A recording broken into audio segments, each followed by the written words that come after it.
tipos de gentileza. Que porra é essa? Se você já assistiu o novo filme do Yorgos Lanthimos, eu tenho quase certeza que você tá assim, mas relaxa.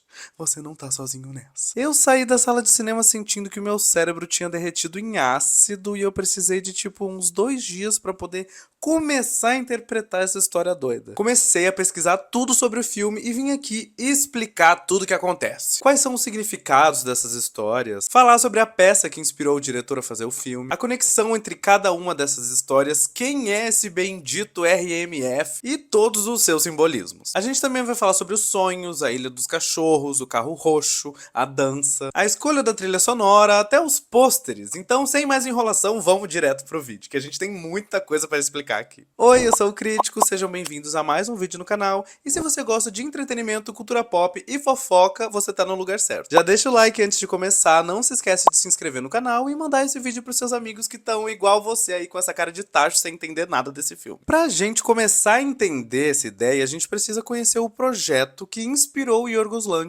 Calígula é uma peça de 1938 que foi escrita por Albert Camus. Ela é baseada no imperador romano Calígula, um dos mais tiranos dos vários, que governou a Roma antiga dos anos 37 a 41 d.C.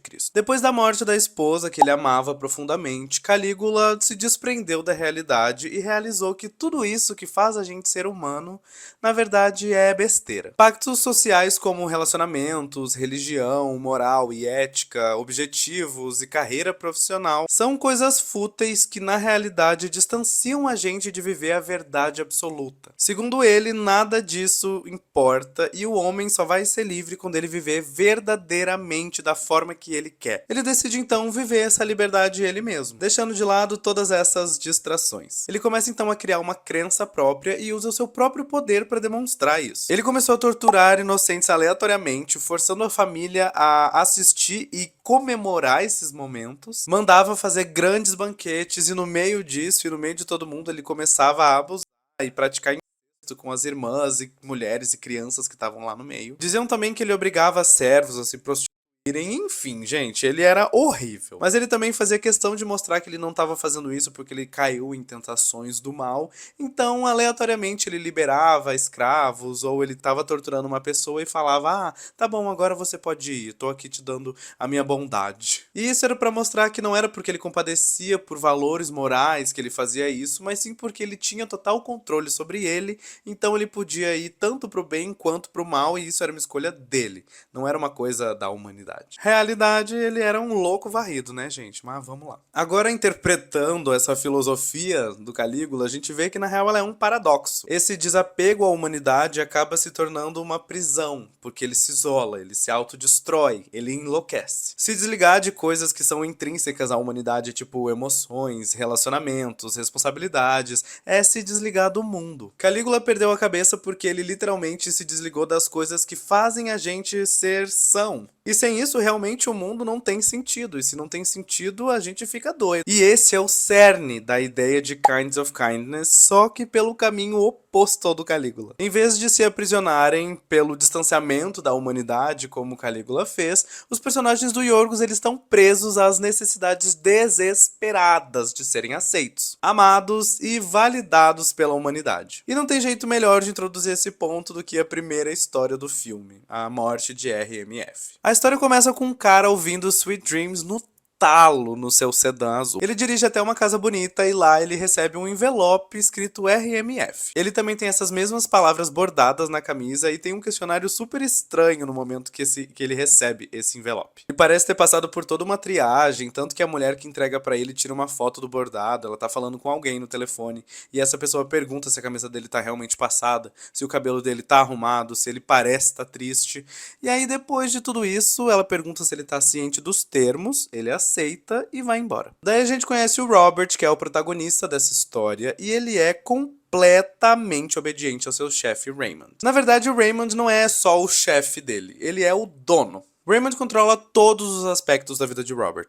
Quanto ele pesa, o que ele veste, como ele se arruma, qual que é a bebida favorita dele, o que ele come, com quem ele se relaciona, quantas horas por dia ele dorme, até se ele pode ou não ter filho, quem decide é o Raymond. Só que pela primeira vez, o Raymond pede pro Robert fazer uma coisa e ele titubeia. Ele pensa 2 vezes antes de responder. Raymond manda o Robert bater o carro em um cruzamento em um outro carro e essa batida tem que ser forte o suficiente pra ele ser internado no hospital. Sim, isso aí. Esse pedido sacode um pouco as coisas com Robert e ele acaba tendo um sentimento próprio. Ele fica com medo de causar esse acidente porque ele sabe que provavelmente a outra pessoa envolvida não vai sobreviver. O seu chefe tá literalmente pedindo pra ele matar uma pessoa. E só o pensamento de ter que fazer isso realmente ou de ter que confrontar o chefe faz o Raymond se sentir sufocado. Ele pede um dia pra pensar nessa resposta, fica extremamente agoniado, conversa com a mulher dele e ela lembra todos os presentes que o Raymond deu, tudo que fez. Eles se conheceram por conta do Raymond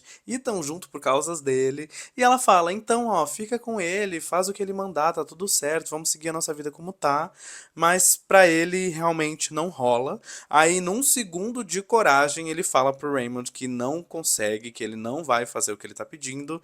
E aí, Raymond fica extremamente decepcionado com ele e demite o Robert, falando que agora ele estava livre para viver a vida como ele queria. Então agora o Robert pode fazer o que quiser, dormir a hora que quiser, comer o que quiser, beber o que quiser e não deve mais nenhuma satisfação a ninguém. Só que a liberdade tem um preço. O Raymond tira da vida do Robert tudo que ele deu pra ele. Seus bens, presentes caros e extravagantes que ele tinha dado, círculo de amigos, convite pra festas e eventos, até a esposa dele some, gente. O Robert está livre, mas agora ele tá completamente sozinho. E aí ele começa a ficar desesperado e resolve voltar pro Raymond pra pedir o emprego de volta e pedir perdão pelo que disse. Que foi literalmente falar não. Raymond não perdoa e fala que não é pra ele procurar ele de novo, que ele não quer mais saber disso, mas o Robert não aceita. Ele começa a seguir o Raymond todo dia em todos os lugares, implorando e se humilhando pro emprego de volta, até que um dia ele descobre que o Raymond aparentemente encontrou uma nova pessoa pra substituir ele. É uma mulher bonita, jovem, e como a esposa dele sumiu e aparentemente ele não ligava muito pra ela, ele decide que essa mulher vai ser o novo interesse amoroso dele, sendo que na real ele tá meio obcecado e quer ficar no lugar dela porque ela tomou o lugar dele, né? E ele decide investir e chamar essa mulher pra sair. Mas pra vocês terem noção do controle, ele usa a mesma técnica que o Raymond mandou ele fazer pra conhecer a ex-esposa ou sei lá, a esposa atual desaparecida dele. E o pior é que essa abordagem dá certo e o Robert chama a Rita, que é essa mulher, pra sair. Daí, como ele conseguiu essa aproximação, ele fica obcecado, né, que eu já falei, e ele vai ver se ela realmente é a nova a ele. Então ele invade a casa dela quando ela tá trabalhando. Lá ele encontra os mesmos presentes que o Raymond tinha dado pra ele e que sumiram da casa dele. Ela tem o mesmo carro que ele, ela tá indo pros mesmos lugares que ele ia. E à noite, quando eles iam ter o date deles, ela não apareceu. Na manhã seguinte, ela liga pra ele pedindo desculpa e fala que ela não conseguiu ir pro encontro porque ela estava internada no hospital. À noite aconteceu um acidente. Quando ele pergunta o que aconteceu, ela fala que ela estava num acidente de carro e que bateu em um outro num cruzamento. Olha só, que interessante. Imediatamente ele se liga que o Raymond fez o mesmo pedido para ela e ela, diferente dele, aceitou. Então agora ele não tinha mais volta, já tinha acabado tudo pra ele. Só que aí ele descobre que a pessoa envolvida no acidente, né, a outra vítima, ela não morreu, ela tá com os ferimentos graves, ela tá internada também, mas ela ainda tá viva. Então ele ainda tem uma chance de provar o seu valor pro Raymond. O Robert então vai até esse hospital, encontra o cara, tira ele da maca que ele tava lá, ele tava entubado, ele tira os tubos, os fios dele, coloca ele numa cadeira de rodas e leva até o estacionamento. Lá ele joga esse cara no chão de qualquer jeito, pega o seu carro e passa 3 vezes por cima dele. Ele conseguiu. Ele fez o que o Raymond pediu. Robert então corre até a casa do seu chefe, que é aquela bonitona lá do início, e conta pra esposa do Raymond que ele conseguiu, que ele matou o cara. Ela pede pra ele entrar, o Raymond tá na sala esperando ele, e os dois abraçam e falam que estão muito orgulhosos dele, enquanto ele morre de chorar de felicidade. Sem o Raymond, o Robert era livre como nunca foi. Mas com o Raymond, ele tinha uma coisa que não conseguia ter sozinho: segurança e aprovação. É claro que essa história bizarra que o Yorgos cria é extremamente exagerada e ridícula, mas essa hipérbole ela expande uma verdade absoluta sobre o ser humano. As pessoas são desesperadas por aprovação. A forma como a gente vive em sociedade força as pessoas a pertencerem a algum lugar. E quando a gente coloca dentro do sistema capitalista, onde tem dinheiro, status e bens envolvidos, isso é elevado a mil. Porque a gente está num sistema onde a comparação reina. Onde quem tem mais é melhor, quem tem menos é pior. E isso faz as pessoas cometerem loucuras, e loucuras desde dívidas no banco para poder viver de aparências, até literalmente prejudicar outras pessoas para ocupar o lugar delas ou elevar o seu nível, o nível de carreira, nível de status social, sei lá, qualquer coisa. Isso é tão enraizado ao ponto de que tem pessoas que são extremamente tristes, extremamente infelizes, porque elas não conseguem ser como as outras. E aqui, como a gente tá falando de um mundo mais exagerado do que o mundo real, a gente tem esse estranhamento até na relação dos personagens. O Raymond é o chefe do Robert, só que ele beija ele na boca. Tem uma determinada parte que o Robert confronta a mulher do Raymond, que é jovem e bonita, falando que ela dá pra ele pra poder ter a vida que ela tem, e ela responde o mesmo pra ele. Porque é isso mesmo, poder é jogo de dominância. Poder é status, é admiração, é inveja, é ciúmes, é tesão. Dentro de um jogo de poder sempre vai ter um que vai querer estar por cima do outro. E a música que abre o filme é o retrato perfeito disso. Sweet dreams are made of this. Some of them wants to use you. Some of them wants to be used by you. Some of them wants to abuse you. Some of them wants to be abused. Essas letras são o cerne temático desse filme. E, na verdade, de todas as três histórias. A gente fala que o mundo selvagem é cruel, que o mundo selvagem é brutal, mas a gente, enquanto ser humano, consegue complexificar isso de uma forma bizarra. A gente consegue fazer muito mal ao outro. Em seguida, a gente começa a segunda história. RMF está voando, que pra mim é a mais viajada de todas. Agora, os mesmos atores estão fazendo novos personagens. Isso é uma coisa que vai acontecer no filme e é uma ideia bem legal. O Daniel é um policial que está sofrendo muito pela perda da sua esposa Liz, que foi dada como desaparecida e provavelmente morta. A verdade é que ele se tornou uma pessoa chata, porque ele tá muito triste, ele é muito melancólico, ele tá muito depressivo. E as únicas pessoas que ainda estão conseguindo relevar e dar esse suporte pra ele é um casal de amigos. Já tinha se passado muito tempo e tava parecendo que esse capítulo realmente ia se encerrar, que ela não ia mais voltar pra casa, até que ele recebe um telefonema dizendo que a esposa dele foi encontrada. Ela tá viva, tá saudável e pode voltar pra casa. Então ele fica muito feliz que ele finalmente vai ter o amor dele de volta. Só que tem alguma coisa estranha. Essa mulher não era Alice. Ela tinha um senso de humor diferente, amava comidas que a sua esposa odiava, tipo chocolate. Na verdade, ela só tava comendo chocolate. A sua libido tá diferente, as memórias que ela tem dele tão diferentes e por mais absurdo que pareça, o pé dela tá maior do que era antes. Não tá cabendo no sapato. Embora essa mulher seja idêntica a Liz, o Daniel se recusa a acreditar que aquela é ela. Ele tenta mostrar essas estranhezas pro casal de amigo deles, mas eles falam, cara, ela acabou de passar por um evento super traumático. Provavelmente ela ainda tá se recuperando e ela vai precisar de um tempinho pra se reajustar a essa realidade. Só que o Daniel não comprou, não. Ele não comprou essa ideia, tá completamente cético e decidiu que ele vai começar a testar essa mulher que disse a esposa dele. Ele para de comer e fica sem falar com ela, vive deitado na cama, até que um dia ele desce as escadas e fala pra ela que tá com fome. Mas é pra comer alguma coisa específica. Ele quer comer o dedão dela. Ela, com muita dor, corta o próprio dedão com uma faca de cozinha, frita e serve ele pro marido. Depois de alguns dias, ele desce de novo e fala que o prato que ela fez estava horrível e que ele estava se sentindo muito fraco. Então ele estava precisando de um alimento com muito ferro. Tipo o fígado dela. A Liz, então, morre no andar de baixo quando ela arranca o seu próprio fígado. E nesse exato momento, a campainha toca. E ao atender, o Daniel encontra a Liz, a verdadeira Liz. E acabou! Então vamos lá. Como eu falei pra vocês, eu achei essa a história mais viajada de todas. E como até então o protagonista era uma pessoa normal, uma pessoa sã, o significado fica até mais difícil de entender, mas a gente consegue correlacionar com a primeira história e com um fator super importante que tem tudo a ver com a peça do Calígula. A gente continua com essa necessidade patológica por atenção, por aceitação, por pertencimento. Só que agora a gente tá falando isso tudo dentro de um âmbito amoroso. dentro de um relacionamento. Voltando lá na peça do Calígula, a gente tem essas questões humanas sendo debatidas dentro de contextos diferentes, né? Na primeira história a gente vê a obsessão pelo pertencimento dentro do status social, dentro da questão financeira, profissional, e agora na segunda dentro das interações e conexões humanas em um relacionamento amoroso. Aqui na segunda história, o Yorgos, na verdade, ele desconstrói o conceito do amor. Na maior parte do mundo, quando a gente vai se relacionar e a gente quer casar com uma pessoa, o que a gente espera é conhecer alguém, casar e passar o resto da vida com essa pessoa.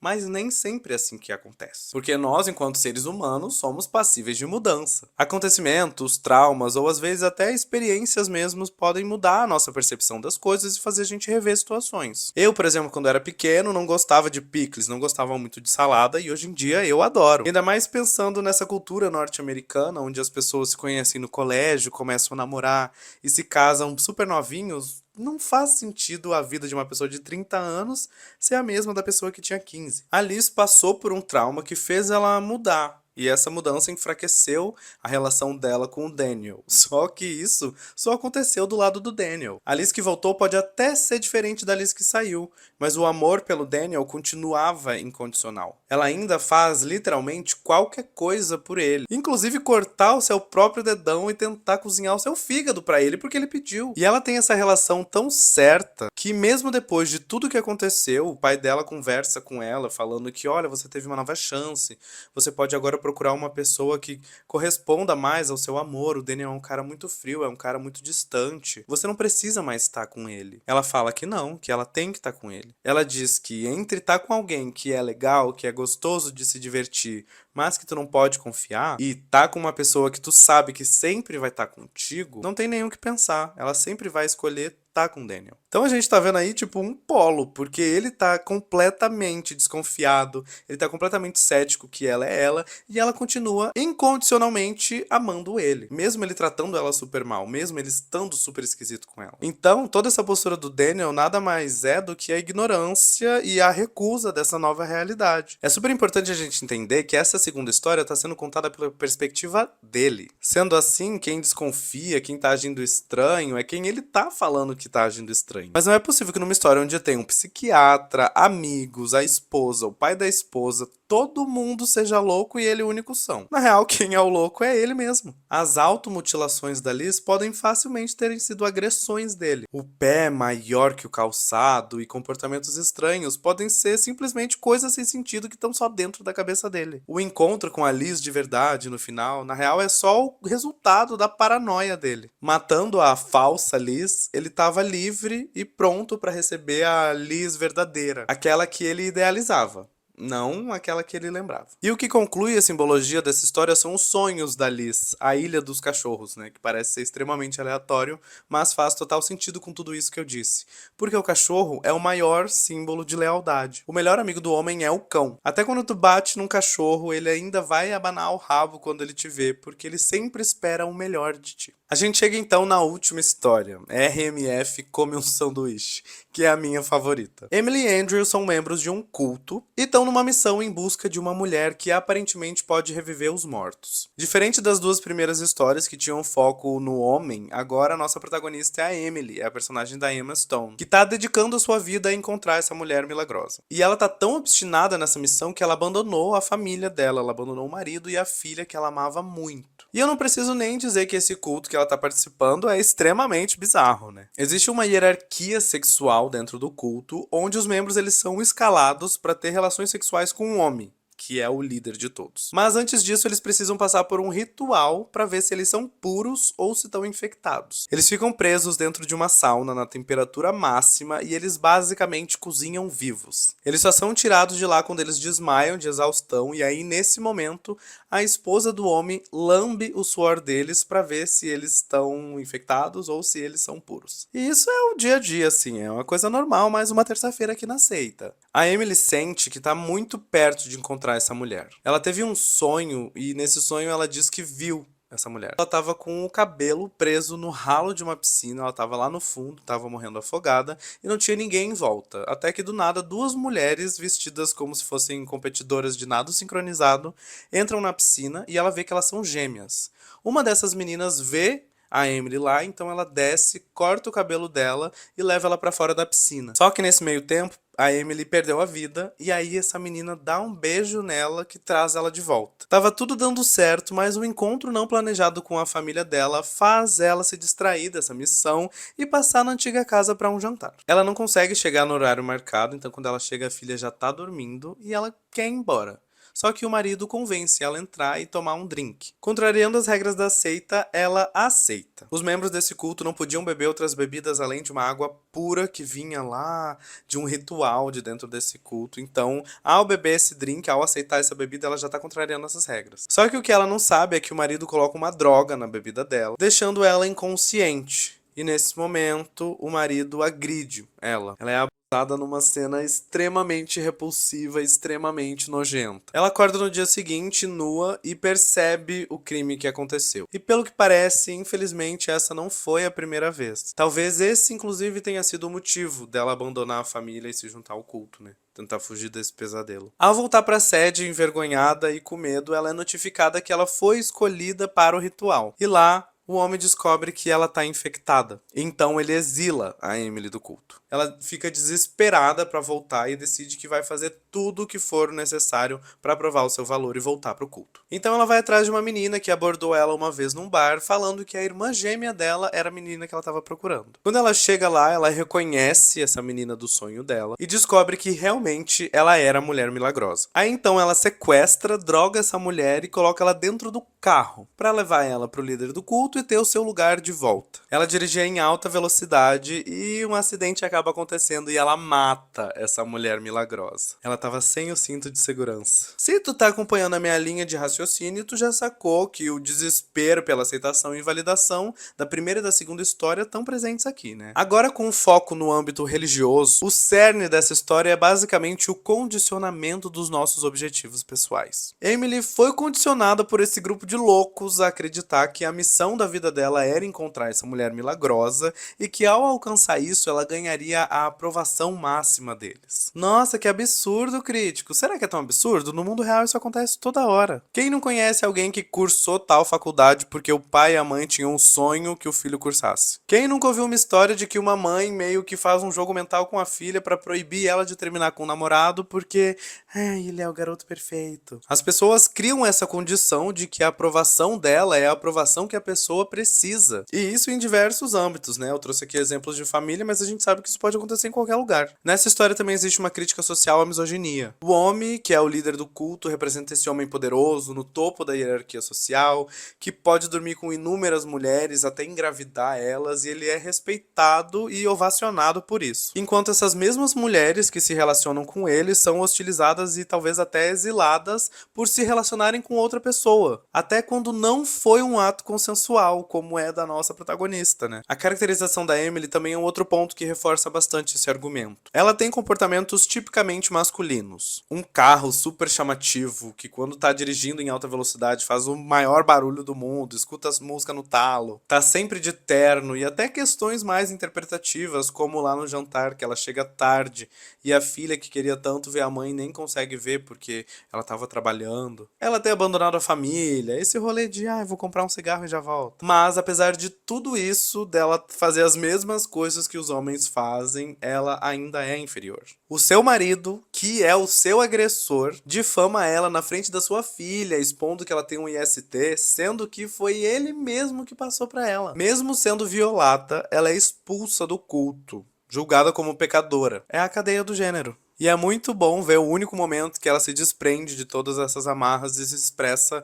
só como ela é. A Emily é ela mesma no único momento do filme, quando ela dança. É como se agora ela finalmente pudesse ser ela, porque ela realizou o feito da vida dela, ela encontrou a mulher milagrosa e agora ela vai ser vista como um deles. E isso, ironicamente, se conecta com o final dessa história, com o final da mulher milagrosa. O filme acaba desse jeito impactante e nos deixa com uma questão. Quão importante seria alcançar o objetivo da tua vida se ninguém pudesse testemunhar ou se ninguém pudesse entender por que que tu queria isso. Mas e o RMF? Quem que é esse bendito? Esse é o personagem que explicitamente conecta as três histórias, que mostram que elas estão no mesmo universo, talvez acontecendo até em uma linha do tempo. Na primeira história, é um homem depressivo e suicida. Na segunda, um mero piloto de helicóptero que aparece 2 minutos na cena. Na terceira, um cadáver fresco. Se o papel dele é tão pequeno, por que ele tá no título de cada uma dessas histórias? Segundo Yorgos, tudo isso não passa de uma brincadeira. Ele queria um personagem que conectasse cronologicamente essas três histórias, mas que não fosse relevante o suficiente para ele ter que explicar por que ele foi o escolhido. Então ele teve essa ideia de, no meio desse elenco que tá fazendo tantos papéis, ele ter um ator que vai fazer o mesmo personagem nas três histórias. Mas vamos ser sinceros, né? Não é possível que seja só isso. Enquanto ele não fala, vamos falar de teorias que eu encontrei na internet. Eu achei duas que são super plausíveis. A primeira diz que RMF significa redenção, manipulação e fé, que são os macro temas explorados no filme. E a segunda diz que isso, na verdade, é um código para as três formas de abuso que são exploradas nas três histórias. R seria o abuso religioso, do terceiro conto. M, o matrimonial, da segunda história. E F, o abuso financeiro, que seria o da primeira. E é isso que o filme tenta capturar como um todo. Três tipos de gentileza que, na real, envenenam toda a sociedade e as relações humanas. A gente vê isso literalmente nos cartazes do filme. 3 linhas do mesmo texto, em cores diferentes, mas que dizem a mesma coisa. 3 tipos de gentileza que parecem ser diferentes, mas nos forçam a vestir a mesma máscara por cima do nosso rosto real, para fazer a gente se conformar com essas expectativas e essas situações bizarras que acontecem na vida normal. Tem até o troféu de cada história. A raquete quebrada, o dedão e a gota, que seria da água pura, né? E é tudo isso, gente. Essa foi a minha análise, baseada em pesquisas, baseada em interpretações minhas. Se vocês viram alguma coisa diferente ou não concordam com algo que eu disse, sintam-se à vontade para colocar aqui nos comentários. Quanto mais percepções, quanto mais interpretações, melhor. Eu acho que esse é o objetivo principal desse filme, que é tão experimental, tão diferente, tão desconfortável de assistir. E é isso. A gente se vê no próximo vídeo. Beijo!